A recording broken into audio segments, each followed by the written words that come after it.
بسم الله الرحمن الرحيم، والصلاة والسلام على رسول الله عليه الصلاة والسلام. ازيكم حبايبي؟ عاملين ايه؟ انا النهارده مشفتش الكتاكيت بتاعتي، كنت النهارده في مشوار طول اليوم. وطبعا اول ما جيت بسم الله الرحمن الرحيم لقيت واحد ميت اهو، كتكوت بلدي ميت.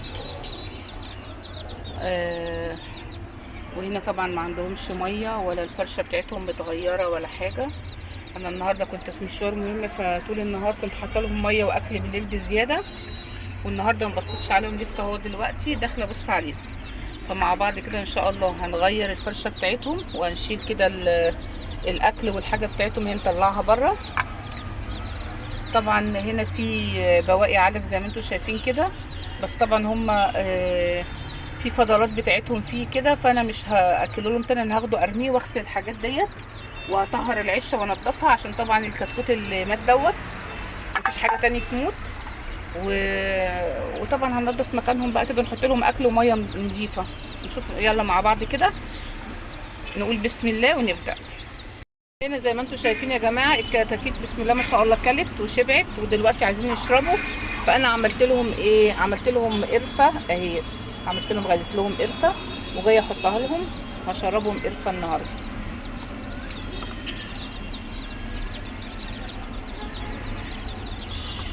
شويه كده شويه كده.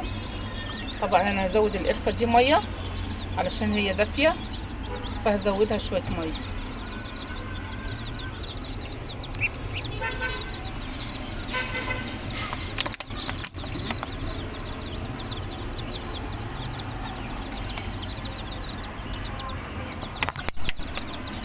كده بقى ممكن يشربوا عادي اهو، زي ما انتم شايفين كده ما شاء الله بيشكلوا، ودلوقتي بيشربوا اهو القرفه. انا بعمل لهم القرفه، هم الحمد لله ما عندهمش حاجه، بس القرفه عامه بتسخن الجسم.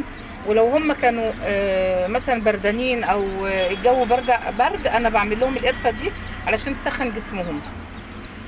طبعا بعد الكتكوت اللي مات ده انا ما اعرفش طبعا هو مات ليه، ممكن يكون برد، ممكن يكون داسوا عليه، ممكن يكون النور قطع شويه ورجع، اللمبه فصلت شويه ورجعت كده.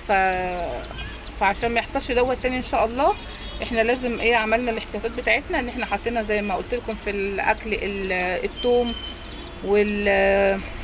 والبنجر والكركم، وحطيت لهم الميه دلوقتي اللي هيشربوها ديت غليت قرفه، وحطيت لهم زودتها لهم شويه ميه. وبكده يكون الفيديو بتاعنا خلص، واتمنى الفيديو يكون عجبكم ويكون فيه استفدتوا مني ولو جزء بسيط جدا.